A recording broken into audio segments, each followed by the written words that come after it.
നമസ്കാരം. PSC guide എന്ന YouTube ചാനലിലേക്ക് എല്ലാവർക്കും സ്വാഗതം. ഈ ചാനലിലൂടെ മലയാളത്തിൽ സെറ്റ്, നെറ്റ്, കേട്ടറ്റ് എന്നീ പരീക്ഷകളിലേക്ക് തയ്യാറെടുക്കുന്ന വിദ്യാർത്ഥികൾക്ക് സഹായകരമാകുന്ന ചില ചോദ്യങ്ങളാണ് ഉൾക്കൊള്ളിച്ചിരിക്കുന്നത്. ആദ്യമായി ഭാഷോൽപത്തി വാദങ്ങളെക്കുറിച്ചുള്ള ചില ചോദ്യങ്ങൾ ഇവിടെ ഉൾക്കൊള്ളിച്ചിരിക്കുന്നു. നമ്മൾ കുറച്ച് ഇമ്പോർട്ടൻ്റ് ആയ ചോദ്യങ്ങളാണ്, 20 ചോദ്യങ്ങളാണ് ചർച്ച ചെയ്യാൻ പോകുന്നത്. മിശ്രഭാഷാ പരാമർശമുള്ള ഇളംകുളത്തിൻ്റെ ഗ്രന്ഥം ഏതാണ്? ചോദ്യം ഒന്നും കൂടി ആവർത്തിക്കാം. മിശ്രഭാഷാ പരാമർശമുള്ള ഇളംകുളത്തിൻ്റെ ഗ്രന്ഥം ഏതാണ്?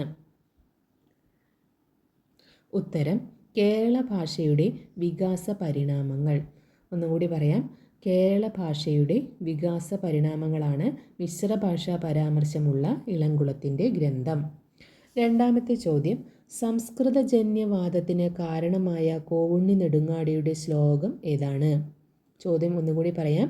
സംസ്കൃതജന്യവാദത്തിന് കാരണമായ കോവുണ്ണി നെടുങ്ങാടിയുടെ ശ്ലോകം ഏതാണ്? ഉത്തരം സംസ്കൃത ഹിമഗിരി ഗളിത ദ്രാവിഡവാണി കാളിന്ദജമിളിത കേരള ഭാഷാ ഗംഗ എന്ന ശ്ലോകമാണ് സംസ്കൃതജന്യവാദത്തിന് കാരണമായ കോവുണ്ണി നെടുങ്ങാടിയുടെ ശ്ലോകം. ഒന്നും കൂടി പറയാം. സംസ്കൃത ഹിമഗിരി ഗളിത ദ്രാവിഡവാണി കാളിന്ദജമിളിത കേരള ഭാഷാ ഗംഗ. മൂന്നാമത്തെ ചോദ്യം, പൂർവ കേരള ഭാഷ എന്ന കൃതി ആരുടേതാണ്? പൂർവ കേരള ഭാഷ എന്ന കൃതി ആരുടേതാണ്? ഉത്തരം KM പ്രഭാകര വാര്യർ. KM പ്രഭാകര വാര്യരുടേതാണ് പൂർവ കേരള ഭാഷ. നാലാമത്തെ ചോദ്യം, ദ്രാവിഡ ഭാഷകളുടെ സ്വതന്ത്ര നിലയെപ്പറ്റി ആദ്യം അഭിപ്രായം രേഖപ്പെടുത്തിയത് ആരാണ്? ദ്രാവിഡ ഭാഷകളുടെ സ്വതന്ത്ര നിലയെപ്പറ്റി ആദ്യം അഭിപ്രായം രേഖപ്പെടുത്തിയത് FW എല്ലീസ്. FW എല്ലീസ് ആണ് ദ്രാവിഡ ഭാഷകളുടെ സ്വതന്ത്ര നിലയെപ്പറ്റി ആദ്യം അഭിപ്രായം രേഖപ്പെടുത്തിയത്. അഞ്ചാമത്തെ ചോദ്യം, ബ്രഹ്മാണ്ഡ പുരാണത്തിൽ കേരളത്തെ പരാമർശിച്ചു കാണുന്നത് ഏത് പേരിലാണ്? ബ്രഹ്മാണ്ഡ പുരാണത്തിൽ കേരളത്തെ പരാമർശിച്ചു കാണുന്നത് ഏത് പേരിലാണ്? ഉത്തരം തൂർപ്പാകാരം. തൂർപ്പാകാരം എന്ന പേരിലാണ് ബ്രഹ്മാണ്ഡ പുരാണത്തിൽ കേരളത്തെ പരാമർശിച്ചു കാണുന്നത്. പ്രാചീന മലയാളം എന്ന കൃതി ആരുടേതാണ്? പ്രാചീന മലയാളം എന്ന കൃതി ആരുടേതാണ്? ചട്ടമ്പി സ്വാമികൾ. ഏഴാമത്തെ ചോദ്യം, കേരളത്തെ ആദ്യമായി മലബാർ മെലിബാർ എന്ന് വിളിച്ച അറബി സഞ്ചാരി ആരാണ്? കേരളത്തെ ആദ്യമായി മലബാർ മെലിബാർ എന്ന് വിളിച്ച അറബി സഞ്ചാരി ആരാണ്? ഉത്തരം അൽ-ബറൂനി. അൽ-ബറൂനിയാണ് മലബാർ മെലിബാർ എന്ന് കേരളത്തെ ആദ്യമായി വിളിച്ചത്. ഐതരേയ ആരണ്യകത്തിലെ ഏത് പരാമർശമാണ് കേരളത്തിൻ്റെ പ്രാചീനതയെ സൂചിപ്പിക്കുന്നത്? ഐതരേയ ആരണ്യത്തിലെ ഏത് പരാമർശമാണ് കേരളത്തിൻ്റെ പ്രാചീനതയെ സൂചിപ്പിക്കുന്നത്? വങ്ക മഗധ ചേരപാത എന്ന് പറയുന്ന പരാമർശമാണ് കേരളത്തിൻ്റെ പ്രാചീനതയെ സൂചിപ്പിക്കുന്നത്. വങ്ക മഗധ ചേരപാത. ഒമ്പതാമത്തെ ചോദ്യം, കേരള പരാമർശമുള്ള പ്രാചീന രേഖകൾ ഏതെല്ലാമാണ്? അഗ്നിപുരാണം, മത്സ്യപുരാണം, വായുപുരാണം, വിഷ്ണുപുരാണം, രഘുവംശം, ഐതരേയ ആരണ്യകം. പ്രാചീന രേഖകൾ ഏതൊക്കെയാണെന്നാണ് ചോദ്യം. കേരള പരാമർശമുള്ള പ്രധാന പ്രാചീന രേഖകൾ ഏതൊക്കെയാണെന്നാണ് ചോദ്യം.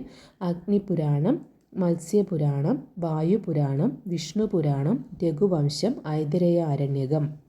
പത്താമത്തെ ചോദ്യം, ദ്രാവിഡ ഭാഷകളുടെ നിരുക്തി നിഘണ്ടു തയ്യാറാക്കിയത് ആരെല്ലാം കൂടിയാണ്?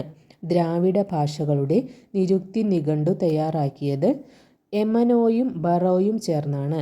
എമനോയും ബറോയും ചേർന്നാണ് ദ്രാവിഡ ഭാഷകളുടെ നിരുക്തി നിഘണ്ടു തയ്യാറാക്കിയത്. ദക്ഷിണേന്ത്യൻ ഭാഷകളെ ആന്ധ്രാ ദ്രാവിഡങ്ങൾ എന്ന് വിശേഷിപ്പിച്ചത് ആരെല്ലാമാണ്? ചോദ്യം ഒന്നും കൂടി പറയാം. ദക്ഷിണേന്ത്യൻ ഭാഷകളെ ആന്ധ്രാ ദ്രാവിഡങ്ങൾ എന്ന് വിശേഷിപ്പിച്ചത് ആരെല്ലാം ചേർന്നാണ്? സംസ്കൃത ഗ്രന്ഥകാരന്മാരാണ് ദക്ഷിണേന്ത്യൻ ഭാഷകളെ ആന്ധ്രാ ദ്രാവിഡങ്ങൾ എന്ന് വിശേഷിപ്പിച്ചത്. 12ാമത്തെ ചോദ്യം, മലയാള ഭാഷോൽപത്തിയെ മധ്യകാല തമിഴിനോട് ബന്ധപ്പെടുത്തി ചിന്തിച്ച പണ്ഡിതൻ ആരാണ്? മലയാള ഭാഷോൽപത്തിയെ മധ്യകാല തമിഴിനോട് ബന്ധപ്പെടുത്തി ചിന്തിച്ച പണ്ഡിതൻ LV രാമസ്വാമി അയ്യരാണ്. LV രാമസ്വാമി അയ്യരാണ് മലയാള ഭാഷോൽപത്തിയെ മധ്യകാല തമിഴിനോട് ബന്ധപ്പെടുത്തി ചിന്തിച്ച പണ്ഡിതൻ. 13ാമത്തെ ചോദ്യം, തമിഴ് ജ്യേഷ്ഠ സഹോദരിയും മലയാളം കനിഷ്ക സഹോദരിയുമാണെന്ന് അഭിപ്രായപ്പെട്ടത് ആരാണ്? തമിഴ് ജ്യേഷ്ഠ സഹോദരിയും മലയാളം കനിഷ്ക സഹോദരിയുമാണെന്ന് അഭിപ്രായപ്പെട്ടത് AR രാജരാജവർമ്മയാണ്. AR രാജരാജവർമ്മയാണ് തമിഴ് ജ്യേഷ്ഠ സഹോദരിയും മലയാളം കനിഷ്ക സഹോദരിയുമെന്ന് അഭിപ്രായപ്പെട്ടത്. 14ാമത്തെ ചോദ്യം, ദ്രാവിഡ ഭാഷാ കുടുംബത്തിന് ഇന്തോ ആര്യൻ ഭാഷകളുമായി ജന്യജനക ബന്ധം കൽപ്പിക്കാൻ നിവർത്തിയില്ലെന്ന് അഭിപ്രായപ്പെട്ടത് ആരാണ്? ചോദ്യം ഒന്നും കൂടി പറയാം. ദ്രാവിഡ ഭാഷാ കുടുംബത്തിന് ഇന്തോ ആര്യൻ ഭാഷകളുമായി ജന്യജനക ബന്ധം കൽപ്പിക്കാൻ നിവർത്തിയില്ലെന്ന് അഭിപ്രായപ്പെട്ടത് ഡോക്ടർ കാർഡ്വെൽ ആണ്. കാർഡ്വെൽ ആണ് ദ്രാവിഡ ഭാഷാ കുടുംബത്തിന് ഇന്തോ ആര്യൻ ഭാഷകളുമായി ജന്യജനക ബന്ധം കൽപ്പിക്കാൻ നിവർത്തിയില്ലെന്ന് അഭിപ്രായപ്പെട്ടത്. 15ാമത്തെ ചോദ്യം എല്ലാവർക്കും അറിയാവുന്ന ചോദ്യമാണെന്ന് വിശ്വസിക്കുന്നു. ഭാഷാ സംക്രമണവാദം അവതരിപ്പിച്ചത് ആരാണ്? ഭാഷാ സംക്രമണവാദം അവതരിപ്പിച്ചത് CL ആൻ്റണിയാണ്. CL ആൻ്റണിയാണ് ഭാഷാ സംക്രമണവാദം അവതരിപ്പിച്ചത്. 16ാമത്തെ ചോദ്യം, പ്രാചീന ഭാരതത്തെക്കുറിച്ച് വിവരം നൽകുന്ന ഗ്രീക്ക് യാത്രാവിവരണ ഗ്രന്ഥം ഏതാണ്? പ്രാചീന ഭാരതത്തെക്കുറിച്ച് വിവരം നൽകുന്ന ഗ്രീക്ക് യാത്രാവിവരണ ഗ്രന്ഥം ഏതാണ്? പെരിപ്ലസ്. 17ാമത്തെ ചോദ്യം, ദ്രാവിഡ ചൊല്ലുകൾ എന്ന കൃതിയുടെ കർത്താവ് ആര്? ദ്രാവിഡ ചൊല്ലുകൾ എന്ന കൃതിയുടെ കർത്താവ് ഡോക്ടർ SK നായരാണ്. 18ാമത്തെ ചോദ്യം, മലയാള ഭാഷാ പരിണാമം സിദ്ധാന്തങ്ങളും വസ്തുതകളും ആരുടെ കൃതിയാണ്? മലയാള ഭാഷാ പരിണാമം സിദ്ധാന്തങ്ങളും വസ്തുതകളും ആരുടെ കൃതിയാണ്? തിരുനെല്ലൂർ കരുണാകരൻ്റെ കൃതിയാണ് മലയാള ഭാഷാ പരിണാമം സിദ്ധാന്തങ്ങളും വസ്തുതകളും. 19ാമത്തെ ചോദ്യം, മലയാളത്തിലെ പ്രഥമ സാഹിത്യ ചരിത്ര ഗ്രന്ഥം ഏതാണ്? മലയാളത്തിലെ പ്രഥമ സാഹിത്യ ചരിത്ര ഗ്രന്ഥം മലയാള ഭാഷാ ചരിത്രം P. ഗോവിന്ദപിള്ളയുടേതാണ്. P. ഗോവിന്ദപിള്ളയുടെ മലയാള ഭാഷാ ചരിത്രമാണ് മലയാളത്തിലെ ആദ്യത്തെ സാഹിത്യ ചരിത്ര ഗ്രന്ഥം. അവസാനത്തെ ചോദ്യം, മൂലകുടുംബത്തിൽ പുരുഷ പ്രത്യയങ്ങൾ ചേർക്കുന്ന സമ്പ്രദായം സാമാന്യമായി നിരക്കുന്നതിന് മുമ്പ് മലയാളം അവിടെ നിന്ന് പിരിഞ്ഞുവെന്ന് വിചാരിക്കണം. ഇത് ആരുടെ വാദമാണ്? ചോദ്യം ഒന്നും കൂടി ആവർത്തിക്കാം.